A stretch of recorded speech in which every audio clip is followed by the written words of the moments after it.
Hello friends, welcome back to my channel.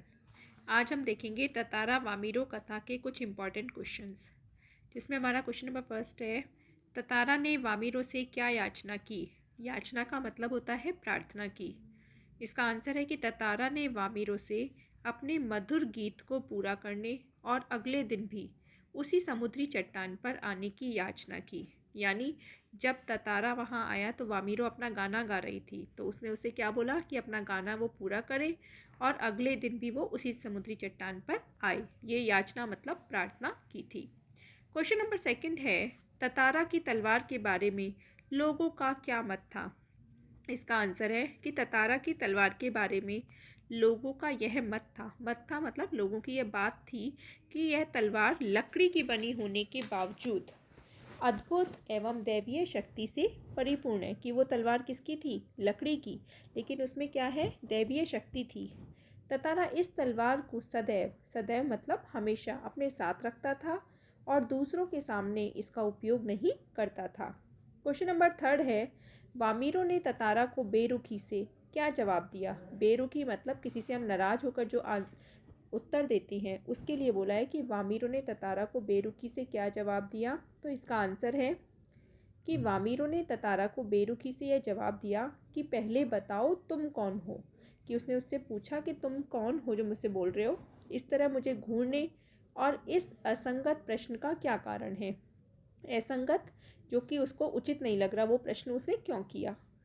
अपने गांव के अलावा किसी और गांव के युवक के प्रश्नों का उत्तर देने को मैं बाध्य नहीं। तो वामीरो ने ये सब किससे बोला? ततारा से। क्वेश्चन नंबर 4 है, ततारा वामीरो की त्यागमयी मृत्यु से निकोबार में क्या परिवर्तन आया।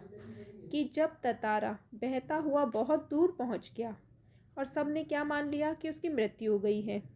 वामीरो ने भी ततारा के वियोग में अपना परिवार छोड़ दिया था। बाद में उसकी भी मृत्यु हो गई।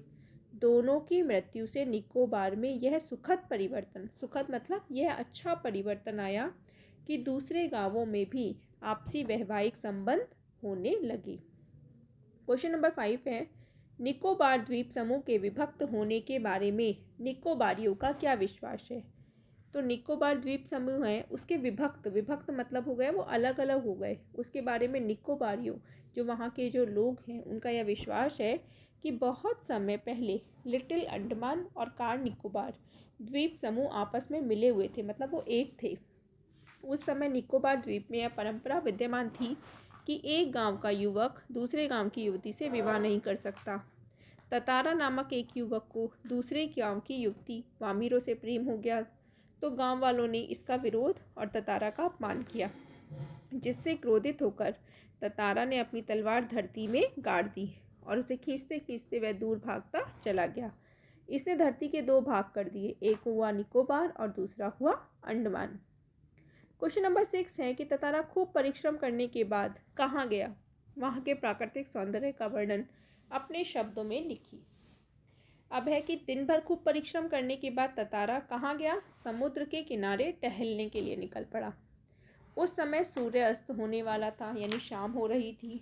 समुद्र से ठंडी बयारें आ रही थी। बयारें मतलब हवा, कि समुद्र से ठंडी ठंडी हवा आ रही थी। समुद्री बालू भी ठंडी हो चुकी थी। पक्षियों की चहचहाहटें धीरे धीरे कम हो रही थी, क्योंकि पक्षी भी शाम के समय धीरे धीरे अपने अपने घोंसलों में चले जाते हैं, तो पक्षियों की चहचहाहटें यानी आवाज़ें कम हो रही थी। सूर्य की अंतिम रंग बिरंगी किरणें समुद्र के जल में पड़ती हुई बहुत सुंदर लग रही थी। इस प्रकार समुद्र के आसपास का वातावरण शांत और रंगीन हो गया था। ततारा इस प्राकृतिक सौंदर्य में पूरी तरह से डूब गया। क्वेश्चन नंबर 7 है, वामीरो से मिलने के बाद ततारा के जीवन में क्या परिवर्तन आया। तो वामीरो से मिलने के बाद ततारा के जीवन में यह परिवर्तन आया कि उसके शांत जीवन में बेचैनी भर गई, यानी वो परेशान सा हो गया। उस पर वामीरो से मिलने की धुन सवार हो गई। वामीरो के बिना एक एक पल उसे बहुत भारी लगने लगा। वह शाम होने से पहले ही लपाती गांव की समुद्री चट्टान पर जाकर बैठ जाता था, ताकि यदि वामीरो उससे मिलने आए तो वह उसे दूर से ही दिखाई दे जाए। और अब वह कुछ भी नहीं बोलता था और केवल वामीरो की प्रतीक्षा करता रहता था। उम्मीद है आपको ततारा वामीरो के ये इंपॉर्टेंट क्वेश्चन अच्छे से समझ में आए होंगे। अगर आपको ऐसी ही वीडियोस और चाहिए तो आप मेरे चैनल को सब्सक्राइब करना बिल्कुल ना भूलें। धन्यवाद।